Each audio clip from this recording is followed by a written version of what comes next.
Welcome to a brand new video. In this interesting video, we are going to visually inspect how k-means clustering work. Now, I've gotten this k-mean clustering animation, and I'll give you a link of this website. And on this website, if you visit, you'll find that it gives you an option to set new points. First of all, we'll say the clustered points are these black points, so we can set new points. They are going to shift in random ways, so we can select the number of clusters also here. For example, we set number of clusters here as 4.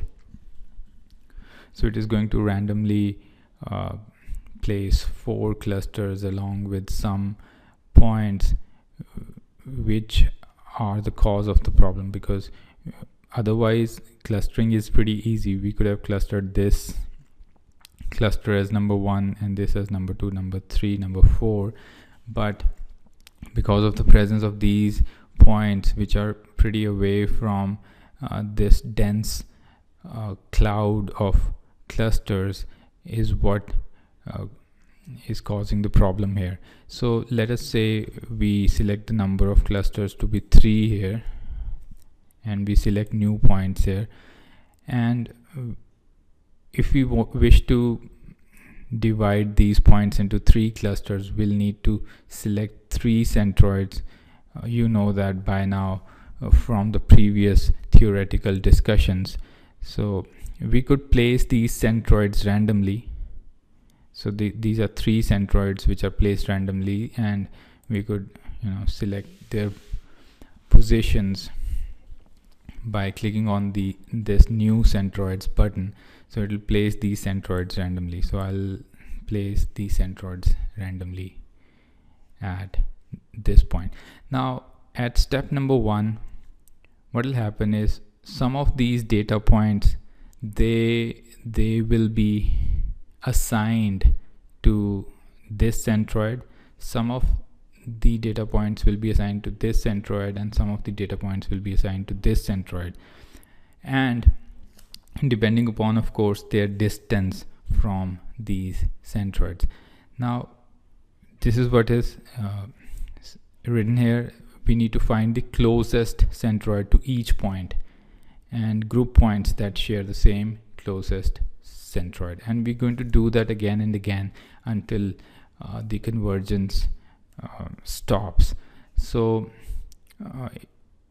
once I click on find closest centroid, you'll see that these black points, they'll be assigned to either this green, orange or blue cluster.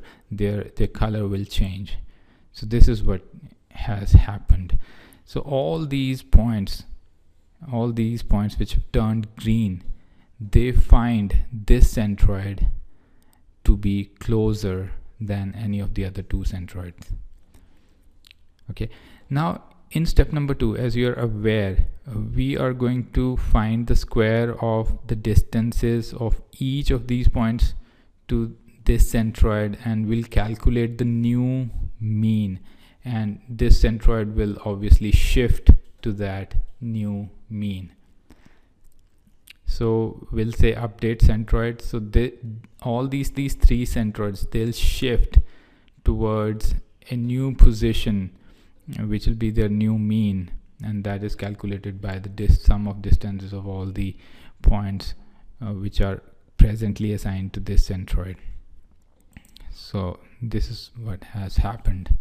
Now you'll see that this centroid has shifted from one corner of the space to somewhere in the middle. Now it has started to approach itself into the game now. So a lot of these points, they'll find this centroid closer now. So if I click on find closest centroid now, the scenario will change. A lot of points will change their color because some of those points which were earlier assigned to green centroid will find the orange centroid closer now.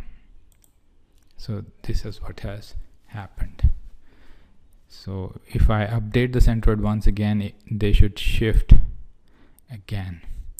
So by this shifting, a lot of other points will get shifted to orange. So this space has increased. So I'll say update centroid, and I'll do that again and again until all the convergence is properly done and it is not moving anymore. So this is our final clustering. So all these points, they are closer to this, and all these points, they are form of this cluster and this. So similarly we can do it for two clusters. Let us say we have two centroids. I select the points randomly, and let me just set the centroids at a random position. So I say in the first iteration this has happened. So once these points are assigned to these two centroids, I'll update the centroid's position to its new mean. Now the scenario should change.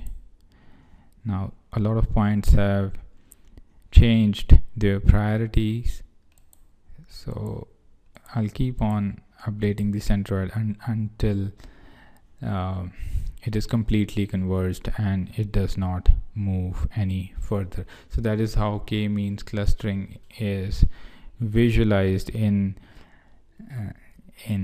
data points on a 2D or a 3D space. So I hope this quick tutorial on visualization of k-means clustering using this animation was of help and was of interest to those who saw my theoretical videos on k-means clustering. Thank you for watching the video. I'll see you in the next one. Take care. Bye bye.